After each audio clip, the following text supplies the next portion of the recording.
Hello, and welcome to the Voice Vibe. I was just talking with my co-host and we were having a good laugh. So, how are you today? How are you, singers? Singers, this is what we do. We sing, we learn about singing, we're talking to you about singing. We've been singing professionally for so long, it's almost making me feel very old. But the whole reason for us being here is to help you singers, get some insights, get some inspiration and some guidance on how to advance you along your singing journey. Because let's face it, at the end of the day, you have a singing dream. It's your personal singing dream. It could be just, I want to play guitar and sing with my friends out on the terrace at a barbecue. It could be, I want to be a Broadway star. I want to be an opera star. I want to be a death metal star, write my own music, singing songwriter. Everybody has their own individual dream. And you have to take steps to get there, right? It's great to have a dream. Whatever you can visualize and imagine, I believe you can achieve. But you have to have the steps to get there. And so what we want to do is share our experience with you and help you, inspire you, give you whatever guidance, any little bit of wisdom you can pick from us, and let that inspire you and move you forward along your singing journey to realizing your own personal singing dream. I love my guest today, and Aliki is the name of my guest. Aliki. It's such a cool name. And she's laughing at me right now. I'm going to introduce you to Aliki, but what is special about Aliki? This is somebody that is passionate about helping singers, personally incredibly passionate about what she does. And we're going to be talking about the world of vocal distortions, because vocal distortions for so long, decades and decades, singing teachers would say, oh, don't do that. You're going to ruin your voice. And then 40 years later, people are still singing 300 shows a year doing vocal distortions. So they started to think maybe there's a way to do this without trashing your voice. Now, let's be honest. There are probably more singers in that phase that trashed and destroyed their voice than the ones that actually made it through. That's because we didn't have a lot of knowledge. We didn't have a lot of tools. We didn't have a lot of know-how. Now we do. There is safe ways and effective ways to sing all kinds of vocal distortions, and that's what we're going to talk about today. So welcome, Aliki. Hi.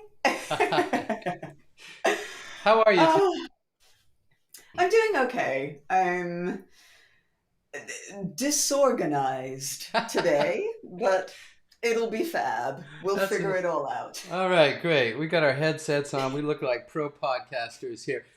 I'm a little bit high energy because same thing. You know, this is real life, people. Let's talk real life, okay? Real life is that my daughter today had to go to camp. And daddy was getting up and getting her ready, and guess who woke me up? My daughter. She's like, "Boof, daddy, boof, daddy." I'm like, all right, go get dressed and eat your food. And then a few minutes later, she woke me up again. It seemed like a couple seconds later. And I said, all right, let's get you dressed. She's like, and eat your food. I basically repeated the same thing. And she said, I already ate, Dad. I'm like, okay, great. Come on, let's get you dressed. You know how to do it? Nope, I don't know how to do it. I need you to watch. All right, so helped her out. Now we go to piano practice, right? Piano practice. And I had to be the mean dad today. So singers, we're going to be a little strict with you. Yeah! Play those notes! All right. I'm like, you've been having lessons for 3 years and you can't tell me the difference between a whole note and a half note and a quarter note? And she's like, no, I wasn't that brutal, I promise. My daughter, I love my daughter to death. And because she's just talented, you know, and the whole thing is focus. If we're not focused on what we're doing, it's so easy to get a little bit off. So easy. So in our practice, we want to be focused. So last time we spoke, Aliki, was only a few weeks ago, but the time before that was like years. Yeah. crazy. So I had Aliki on on the Voice Masters live stream talking about distortions because realistically, in the world of distortions, how many really highly qualified people are out there teaching it? It's still quite a small number. So this is pretty groundbreaking stuff. Tell us a little bit about your journey. Did you just, as a child, walk around going, "I'm not going to school today"? Oh no, no, no. Absolutely not. No, I was one of those many, many, many kids that never ever made a distorted sound, and as an adult I feel deeply confused when people say children make these sounds and so do kids, and I'm like, well, no one in my entire school ever did. So I don't know who we're talking about, but I've definitely heard some kids on trains make those sounds in English speaking countries. Question marks. But seems to be a thing. No, I was very squeaky clean. I was not interested in distortions. Um, I always listened to metal, and I always liked metal, but I always liked the entire umbrella of metal. So it wasn't just extreme metal, death, black, and all of that. Even though I love that stuff. And I made a couple of sounds during my teenage years and thought that it wasn't particularly interesting.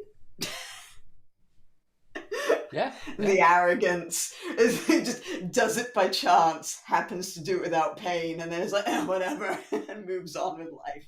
Um, but then I I was trying to find a band, and I realized that it's very, very, very difficult to find a band when you're a female in metal if you Mm, don't make distorted noises, mm. because if you don't make distorted noises, they assume that you want to sing in head voice. uh, and that you want to form a symphonic metal band. So I was like, I would rather be in a death metal band. Let's learn this stuff. So I started learning it. And then I realized that I didn't know what I was doing. And the people who were teaching me, or all the tutorials on YouTube, the let's politely say, were garbage and didn't know what they were doing. So I was like, wow, this is really problematic. I can't function this way. I'm too nerdy. Uh, I love to be directed mentally rather than through imagery or emotion. I'm like, no, no, no. I want to understand Mm, mm. on every level what is going on. And that wasn't really being offered. Not because it wasn't available necessarily, just because I, by chance, didn't find it. Fair enough. That's Yeah. happened to me. You have to search. I'm like, this can't be this difficult. Why? Is there something wrong with me? Right? It's just I'm not a born singer. You know, I've had those feelings, and that led me to search. There's something I do respect a lot about you is you're incredibly curious and I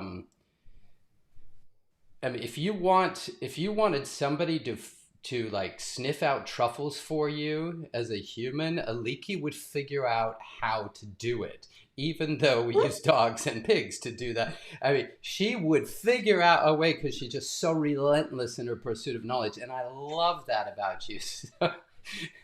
Never expected that one, did you? I didn't, but I love it. I'm like, yeah, I would.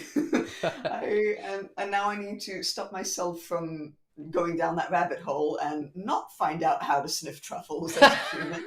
Uh, Although I do feel a morbid motivation to do this and to go there. I know it's a little weird. I would love that ability too. I'm a little strange. Okay, but let's say you went into this journey.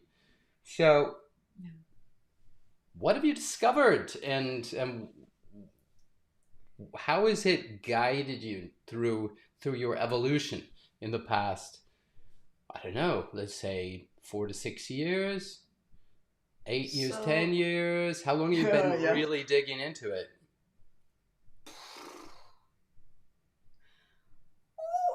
Definitely 10 years at this point, non-stop. Um, but it's probably been longer. I don't... time. A concept. Um, the construct. But it's great. It's I... great to talk about it because a lot of singers, getting into this, we talked about before the podcast. Most people will write me, or in a consultation, they want to sing. They say, I want to be able to do just a really nice light distortion. And I'm like, and I want to be able to, and I'm like, okay, that's great. But they expect they're going to be able to do it in a couple of weeks or 4 weeks or 6 weeks. And I'm like, you have no idea of the control level you have to this. And so when we're talking about you've been into this for like 10 years, gives just, Yeah. I'm not saying that now if you knew where to go right in the beginning, the journey would have been faster, right? Yes. Yeah. It would have been faster. I would still I would still be good at certain things and suck at other things. Like there are definitely sounds and distortions that I'm just like, ugh. It's like, please don't make me demonstrate this. It's like, I will get you there. I will get you there at breakneck speed, but just don't, not me. I don't want to do it. I hate the sound. I don't want to practice it. Just no. Um, so there is still that. But Okay. I think,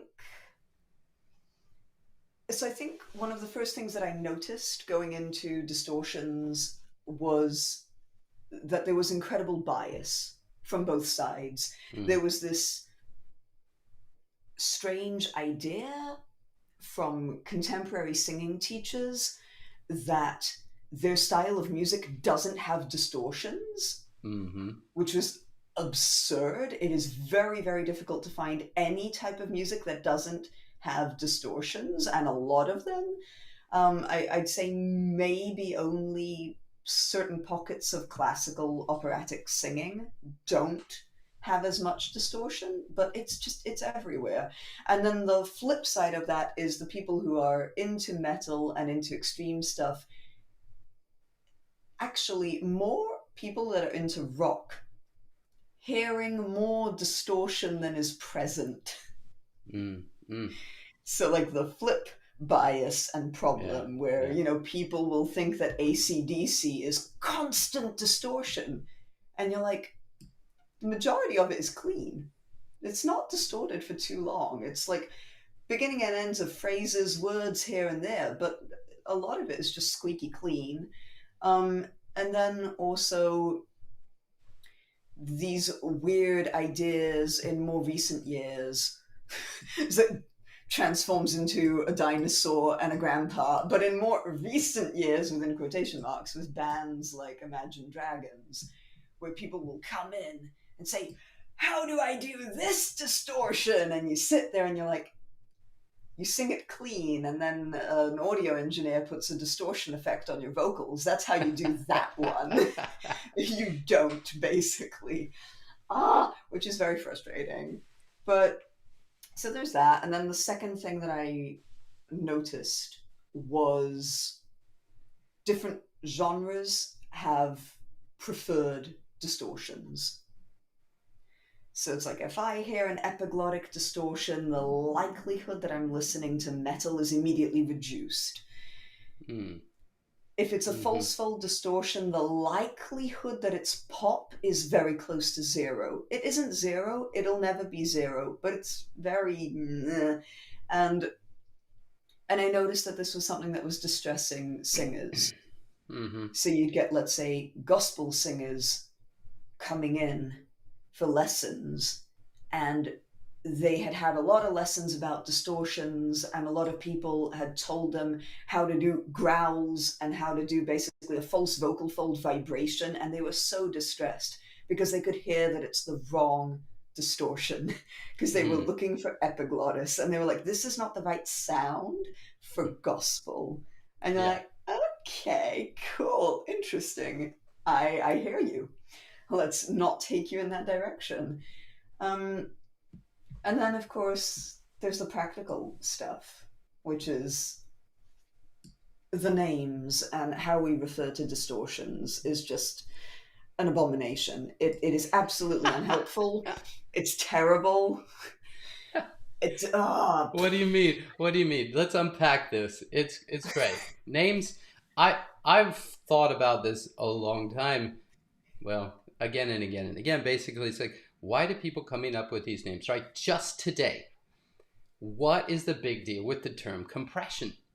You know, when did adduction become compression? And if you look at any medical literature, any science, or any research, you know, it's like it's not compression. But if you look at 30-Day Singer or some other trendy technique, it's called compression. It's like, okay, I guess we just have to go with the trends. People want to give everything a name. We're humans. What did the first humans do? They named everything. God said, name everything. Okay, I guess if it doesn't have a name, it doesn't exist for us. So there is, you know, that core motivation. Let's give this a name. People are like, oh, that's a cool sound. What's it called? It's called, ah! You know, we need to give it a name. So, yeah. but you're absolutely right. Names can be troubling. So unpack that for us Yeah. a little bit. So we like to name things. It is the way that our brain organizes and structures the world. It's like labeling things and creating labels for identities and stuff like that. It's an illusion. It's a construct.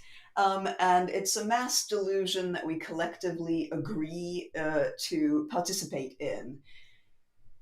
It becomes very problematic when we start thinking that this mass delusion is reality. That's challenging. It's also very problematic because it creates an illusion of knowledge, or even sometimes an illusion of mastery, where it's like, because I have a word for it, I will now assume that I know more about it, or that it is more familiar or more known. And we're like, oh, well, that's false fold distortion.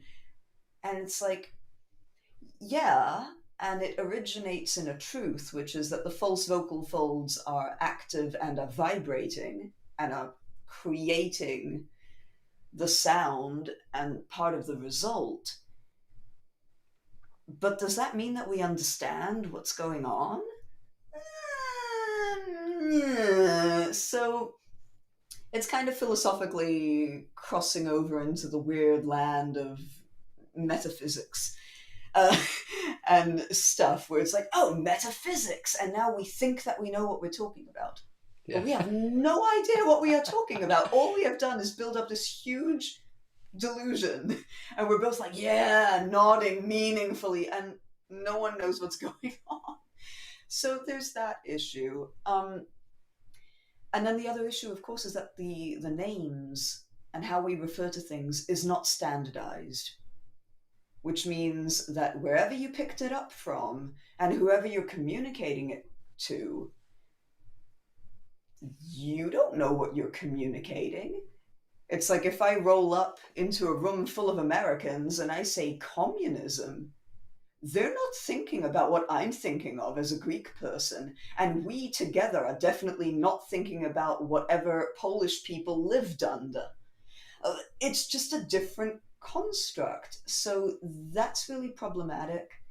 And we need to go back, in a way, to the sound, which is, what sound did you hear? What does it sound like? Because that in and of itself has so many problems already.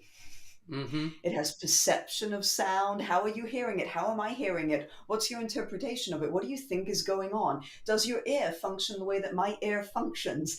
Just so many problems. And then you're adding a label that's random on top of that. And it's just, how do we even start to unpack the catastrophe that has occurred? Sounds like you've been teaching for a while.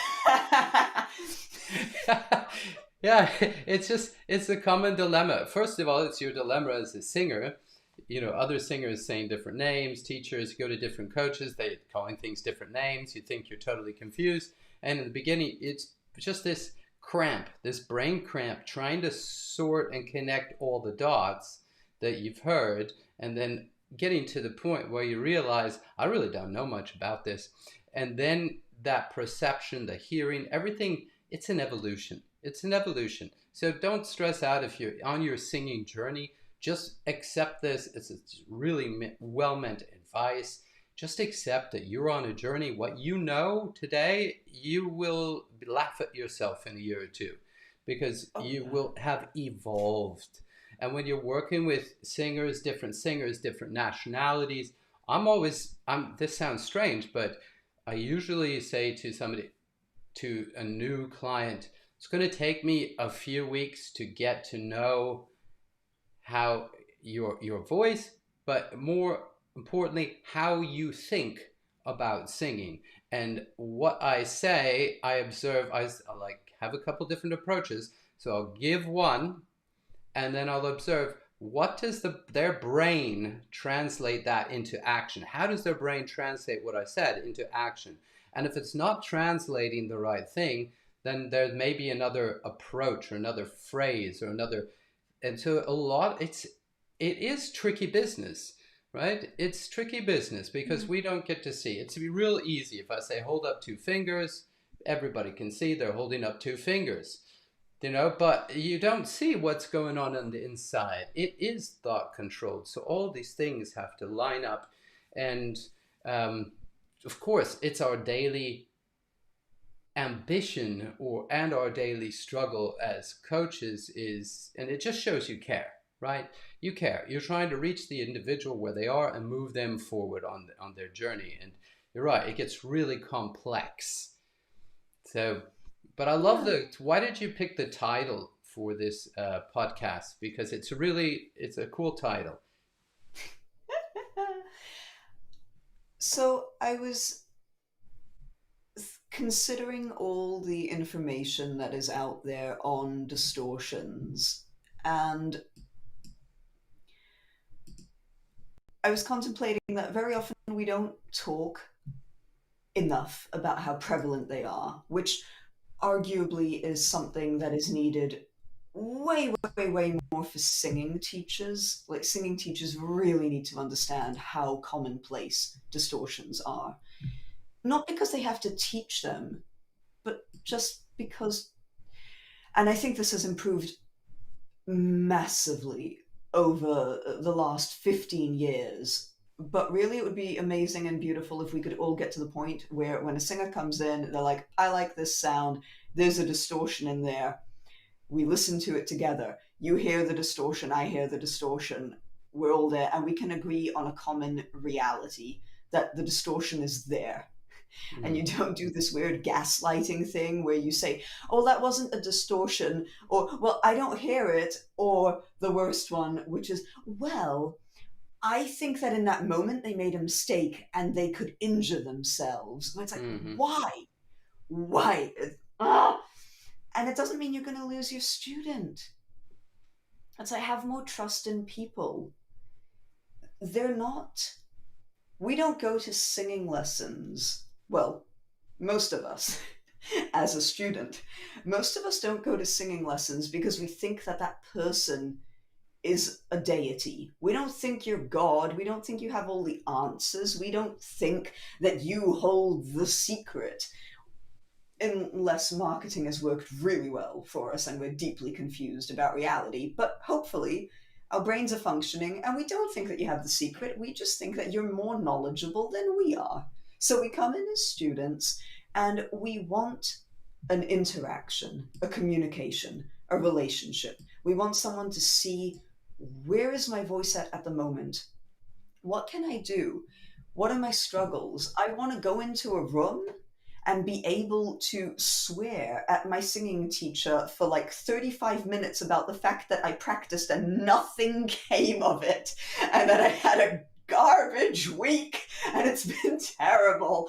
And I want them to just be a human and just be like, yeah, because the likelihood is if they're teaching, they have that experience. They've been there. They know what that's like. They didn't just sail through life doing fabulously the whole time. So it really is about connection. And it really is about trusting that connection and knowing that if there's something in your toolkit that you don't have,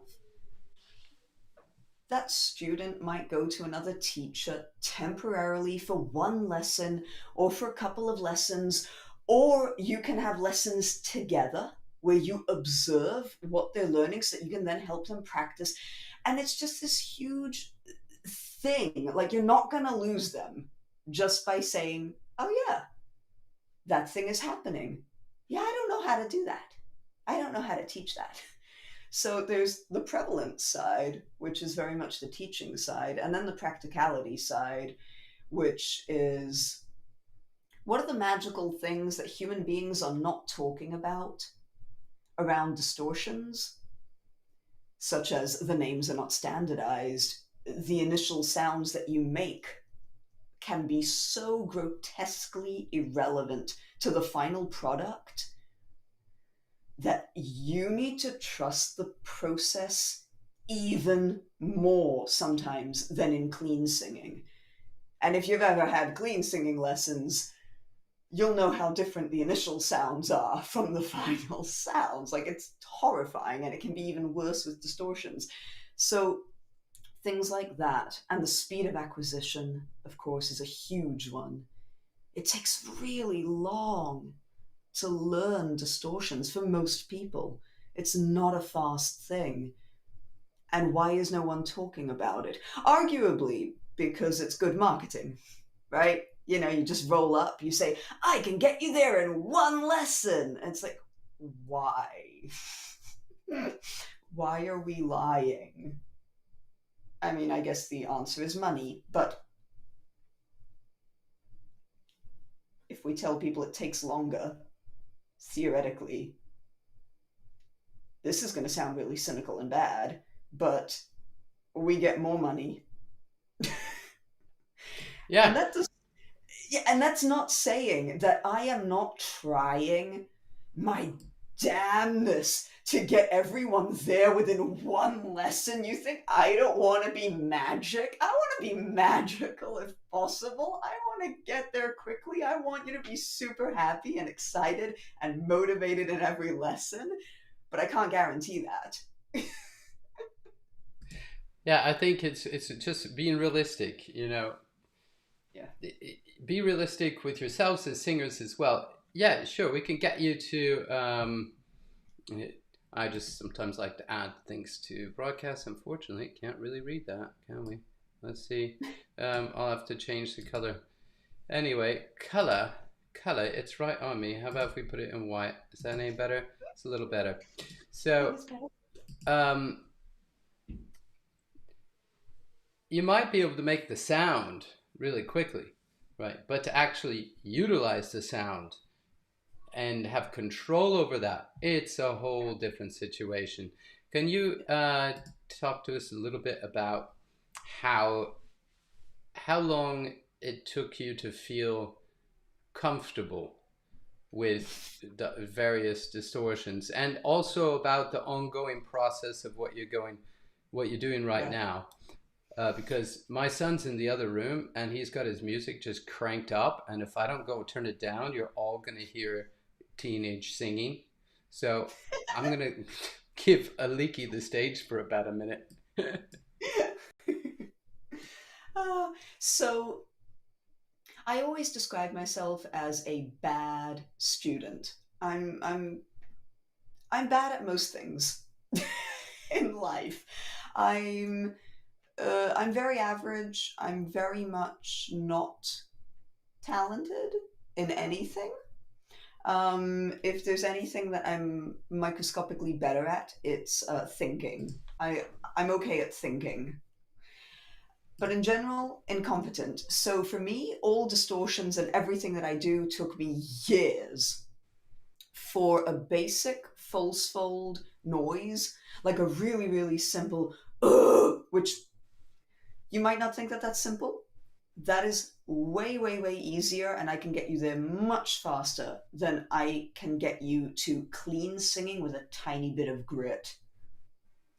Um, that took me definitely 2 years. Um,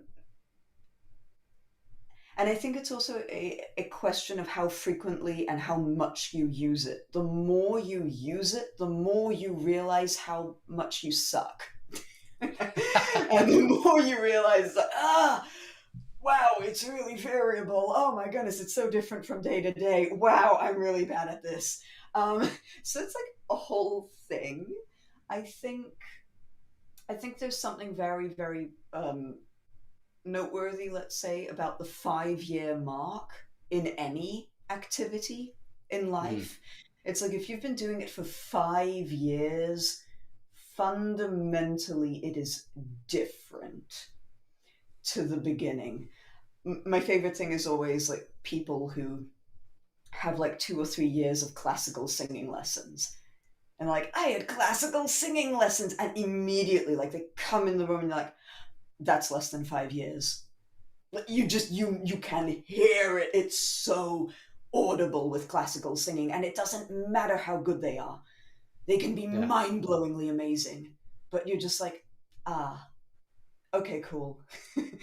We're not at the 5 year mark yet. Um, so for me, very, very, very difficult. I struggle with everything. Everything takes very, very, very long. I think the kind of noises and sounds that it would take me, let's say, 6 to 8 months at least to make within my teaching, I have usually reduced this to a handful of lessons, maximum 2 months, which is magical. And I wish that was my reality, but it doesn't matter. We'll just give it to other people. It's like, but I I'm also very lazy. So I'm always trying to find the most efficient way to do anything. And in a way, that really slows down the process significantly. It makes the Hmm. quality of the process really, really good, but it makes it very slow because I'm not willing to just push through it or do more or use more. Like, nah, I don't know what I'm doing. So there's that. I think it's But interesting. Go ahead. I think one, so just to speak to expectations that humans have, it's a slow process. It's going to take a while. There is no way to know how long it's going to take. You could be lucky, you could be unlucky. Just the only thing you can ever ask a singing teacher is what is an approximate average from humans? And that's the only kind of information that we actually have. How long it will take you, anyone that thinks they can answer that question, run. Just run a mile away from them. They're scary. Um, but distortions, because they don't have standardized names, and because there are some names, let's say, that are standardized, like let's say there's a majority agreement on what false fold distortion tends to sound like. But the problem is that any distortion, no matter what category it belongs to, whether it's fry, false fold, arytenoid, epiglottic, whatever, is not a monolith. So when you roll up into the room and you're like, I want fry, that doesn't necessarily communicate the level of information and specificity you might think it communicates. And we need to figure out what that specificity is, because depending on the exact type of distortion that you like, we might move in vastly different ways and we might do really, really different exercises. So, distortion is not a monolith. So, just be aware of that. Have little references, have things that you can show or indicate. And as much as I love specific examples, we want a combination of specific and vastly broad examples because Hmm. we need a gray area of error. Is that Yeah. if we can't get you exactly to that specific sound that you absolutely love and that motivates you and makes you feel alive, what is the most successful degree of failure? Let's say, like, if we can fail in this direction, you'll be really happy and you'll love it, but if we fail in that direction, you'll be devastated. So we want broad stuff, so the bands that you like and the general sounds that you like, we care a lot about that, and more specific examples, really, really interesting. Hmm. Remember, you can choose to sound more or less like someone else. Human beings are capable of imitating each other. It's really fun. There's nothing wrong about sounding like yourself, and there's nothing wrong with sounding like someone else. It's all just a broad skill set. Be open to all of it. I'm with you. I'm with you on that. Um, Yeah. I'm gonna try and get the right The right background. yeah, I got the color background, and it's like boarded and it's edited, but where's the text background? So we're just gonna flip it to white. So I think it should be able to see it. Ha. So question for somebody that knows you, and it's a great question, right? Because this is probably one of the typical mistakes you can make. If and there's you go, the growling. First of all, like you said, okay, what's growling? Yeah. How loud can you growl Yeah. live? Right. So now for Yeah. me, I'm thinking, which growling do they mean? Right. Yes. And because people use the word a little bit differently. Uh, yes. So she So, said, "Say, can you please ask this instead of me?" Of course, of course. Yes, it's a great question. yeah. Talk to us about it. So, if somebody comes into you and says, "I want to learn how to growl," Yeah. what are a couple of possibilities of sounds that come to your mind where you want to ask a follow up question to them Yeah. and say, which So, distortion are you after? yeah, they statistically they are most likely to mean false vocal folds or epiglottis. Depending on what rabbit hole they've fallen under, they might mean arytenoids. And if they've fallen really deep down some absurd Reddit rabbit hole, they might mean fry, in which case like we need to have a very interesting conversation about how they got there, why. But whatever. Without saying that the terminology is incorrect or that the sound that they want to find Right. is wrong, but is that what they want? Yeah. First, Um, we're going to clarify what are they after, because different sounds will have a different answer to this question. Yeah. Then we So, need to figure out, like, let's say if it's false fold distortion, because as mentioned, no distortion is a monolith. What do we mean? Do we mean 80s Swedish death metal? Do we mean the Florida sound? Do we mean deathcore? Do we mean Opeth? Wide and loose and really hollow, tunnel like, and just beautiful? Or super crunchy, gnarly, nasty? Most people would think deathcore.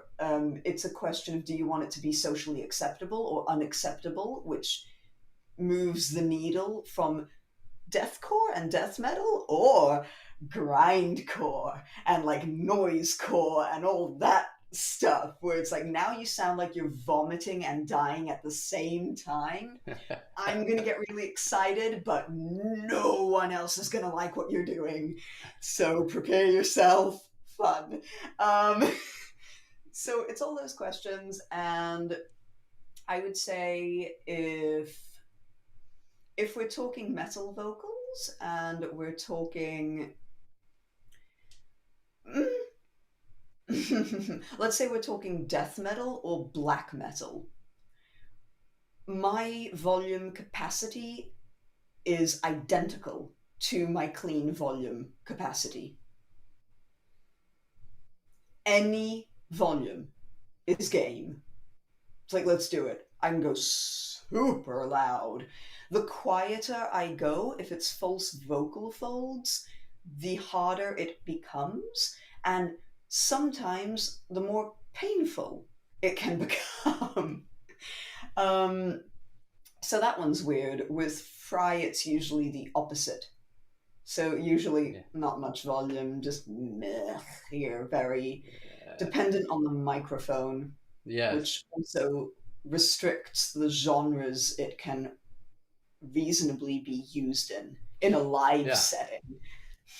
Yeah, let's jump on that. It's a great question that Satu has, and I'm Yeah. sure a lot of people have this question. So let's talk about the illusion of volume in Oh using yes. distortions, because most people will come in and like it'll come to me in a second. Everclear. Most people will come in and they have this illusion because of the intensity of the music and the sound and way it's all layered together.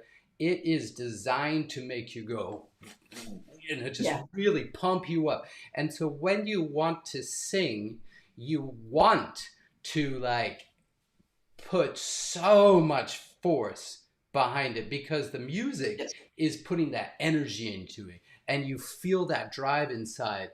And then when you break it down, most people are really shocked at how much lower that volume is. I love what you said. Clean singing volume, don't try and get louder. I mean, as a general rule, you know, perhaps. But that there's this drive, there's this perception Yes. drive in there that you've got to just scream your lungs out, and your voice is going to pop out of your mouth basically if you try and do that. You're going to trash yourself. So it's you've got to recognize the fact that this clean singing, I'm so happy you said that, plus the distortion creates an illusion of crazy intense volume. Yeah. I think in relation to volume, this is the one thing, like if I had to mention what is the major benefit that classical singers have, it's their understanding of volume and their knowledge of volume and how to produce volume and this awareness that volume and force are irrelevant. Hmm. If you need more volume, it kind of works in waves. The voice works in waves. Um, there will be a moment where you're not giving it enough volume. Everything is, let's say, too under energized, and it's never going to happen. You're not going to get a distortion. You're not even going to get the clean sound that you wanted necessarily. It's too little. Then you've got more, which might function. But then if you go too far in that direction, the sound starts to become quiet again. So if you're going maximum force, a lot of muscular effort, a lot of muscular engagement, and the sound is not loud, you've gone too far. If you give it less and less and less, it'll probably get louder. That It's weird. things need space to vibrate. Yeah, If you yeah. squish things too close together, they can't vibrate as easily. So it's just physics 101. If you want it to go in the wind, don't squeeze it together so that it can go. Like, don't do that. That's not going to be loud. Just relax it up and let it go. Yeah, love it. I love it. Um, do them. Yeah, at this. Okay, so we're gonna have to do another meetup because we've got great questions and Yeah. just coming for the microphones, how much they affect your growls. Oh my gosh. I mean, I think personally, in my experience, people that are really good at effects and the whole metal and death metal and the genre and the exploration, nobody is using acoustics more and microphones more than this genre. It's all about those internal acoustics because and how they then are mixing into the sound. So microphone, huge impact. Normal singers don't really understand how to use microphones, is my experience. You know, Yeah. so how much do they Yeah. affect your growls? What? Well, So it depends massively. It depends on the sound that you're using. Like, I would say, as a good baseline, if you're doing anything fry related, massive. You are nothing without the microphone. You rely on the microphone like no other singer does.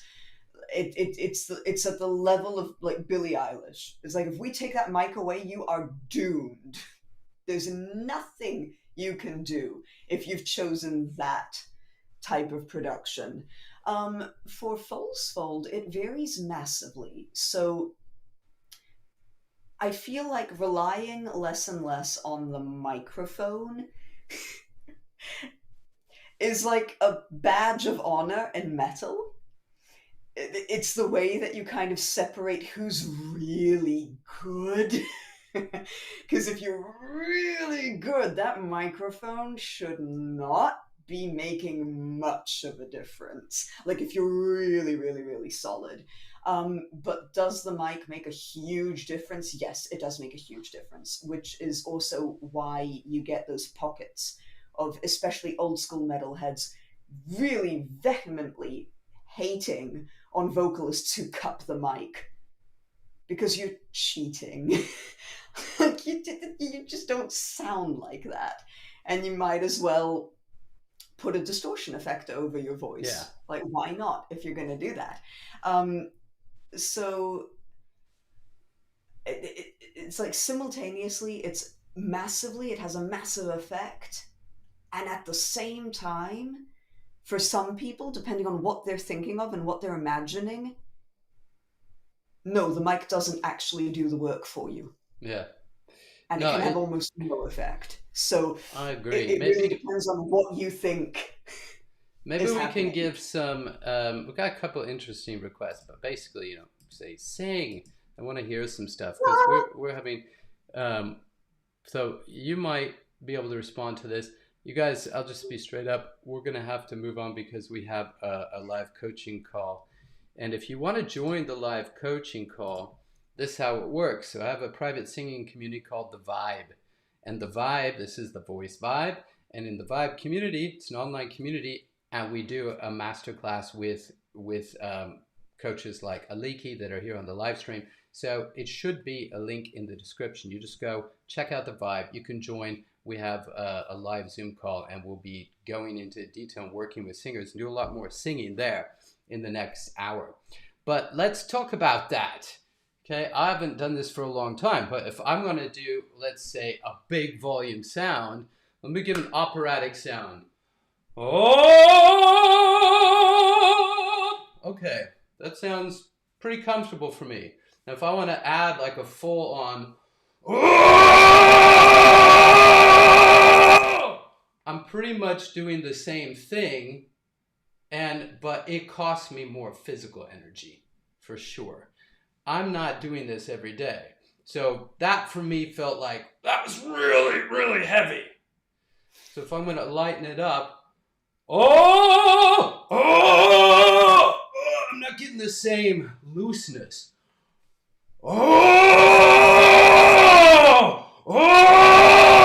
It feels pretty comfortable. It's still very dark.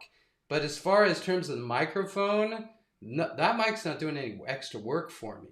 It's a lot of power.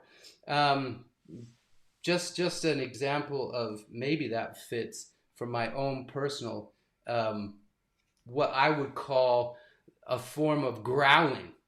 For me, it's just everything's just getting a lot of different things moving there, and it's a fun sound. I love making this sound, But if I'm going to do that on a regular basis, I'm going to have to practice and get it fine tuned a little bit. So, what about? Do you understand what the Super Blonde is asking you? Word painting, metal lyrics, and Yeah. So The first thing that comes to mind, which is always the first thing that comes to mind, just for me, is the word soil. It's like the Soil. first word where it's like, if you're gonna growl soil, I want you to make a real meal out of it. Like, I really want that soil. I want so many vowels. I want you to move through so many I vowels, love that. and I want to feel fundamentally as if the relationship with the soil is violent, because I don't want the Nightwish symphonic metal. Oh, we're one with nature. I want Oh, yeah. conflict. If I'm doing death metal, and I want the really violent aspects of nature and the brutality of death. Uh, and how terrible life can be, and I want all that weight. So there's the vowel aspect of it and how you navigate the vowel. Really weird statement in relation to the vowel. Be careful how you navigate the vowel. If you navigate the vowel in the style of Lamb of God or Arch Enemy, by Arch Enemy, I do not mean with Angela Gosso, I mean with Alyssa. Both these two singers fundamentally navigate vowels the way that punk singers do. Now, I personally love punk, but it's a question of, do you like punk or do you not like punk? Because you might not want that. Hmm. um, I think generally Opeth and Death are really good references. Chuck Schuldiner just navigates words in such a fabulous way. He's wonderful to listen to. If you're looking at cleans, you can do consonant hitting, which immediately, like, first person that comes to mind is Bruce Dickinson, Iron Maiden. You know, like when he rolls into Aces High, he doesn't go, there goes the siren that warns of the air raid. He spits all the consonants. So it's, there goes the siren that warns of the air raid. And that's also how he gets the distortion. It's the distortion of consonants, not necessarily any laryngeal distortion that he's doing on purpose. Um, so let's see. Matching melody distortion with the words in the lyrics to enhance the emotion. Yes. Fun. Yeah. Yeah. Well, I want to keep going and going and going and going. What I love, but we gotta go. Ha! There you go.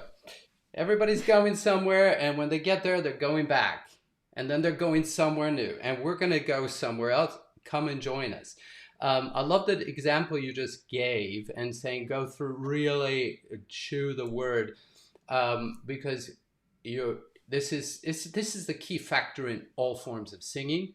But when you're using that the acoustics in there, you didn't chew the word so much that it left the spot. You're just figuring out how to turn these vowels around in that same acoustic chamber, and that is so valuable. Every singer needs to do that. It's the main key to keeping a consistent sound, a consistent resonance, a consistent style. If you're leaving it, you're going to not have any consistency. If you leave it in metal singing, it's probably going to snap and hurt for a moment, right? You just left the zone, and then the system's just like going to react. Thank you so much, Aliki. It's always just a pleasure to talk with you. The prevalence of distortions, they're Oh, everywhere. And they if we are. can embrace them as just part of life and learn how to recreate them in a healthy way that doesn't cause us pain, we're doing a really good job. So just remember, pretty much every sound that you can make can be done in a healthy way. Liki is one of my favorite experts in the world. So if you really want to dig into your distortion monster, bring some time. I mean, this is something I teach, but like Aliki said as well, I have my limitations, my areas of specialty. So if I'm going to go into all the fine tuning of fry screams and just continue, I'm probably going to defer to someone like Aliki because that's just not my bag. But getting, working with singers on Distortion is something I love to do. It's so much fun. Um, so thank you for being here. Give yourselves time, singers. It's an evolution, and it's better to start slow and really not have any holes in your fundamentals if you have a high expectation. You want to be doing this for years and years and years. There can be no holes in your fundamental technique. So it's the slow but the fast way. It really is. Take it from me, maybe Aliki as well, who I always wanted to move fast, fast, fast, fast, fast, fast, fast. And I always had to go fast, backtrack fast, backtrack fast. You will have to come back to it if you don't work it out. So take your time. Thanks for being here. Anything you'd like to say in the wrap up here? No, I would say the only thing is that your body is not a linear event, whether it's physical or in your mind. It is not linear, so don't expect linearity from it. And that means that, if you want to start screaming and distorting and whatever, it doesn't mean you have to sing clean first. You can do them at the same time. You can work on things. So just don't expect anything linear, and don't expect linear progress either. Just chaos. That. Yeah. Progress is not linear. Investing is not linear. Life is not linear. It's a roller coaster. Oh, yeah. Enjoy the ride. You're going to be scared, and then you're going to have a great time, and then you're going to feel like, oh my gosh, I don't know what I'm doing, and then you feel like, I figured it all out. I can sing, and the next day you wake up and it's gone. Where did it go? And it might take you months to get that back. But the good news is, when you're looking for pots of gold under the rainbow, a lot of things are illusions. But when you really just do this systematically over time, you will be able to wake up and sing whatever you want, and at the same time know that you're not going to go on stage like that because you can do it better, and you're not going to wake up and sing, right? But you'll still be able to wake up and just nail it any time of day because you will understand. You will have developed that. So keep going, guys. Thanks so much for being here, Aliki. Thanks for everybody tuning in. Give Aliki some love and follows. She's a fantastic expert in this space. I highly recommend her. So check her out. Follow, like, subscribe. Have a lot of great episodes coming up here on the Voice Vibe. Join us in the Vibe Live if you'd like to work with us individually, ask questions. We'll see you guys very soon. Take care, everybody. Thanks, Aliki.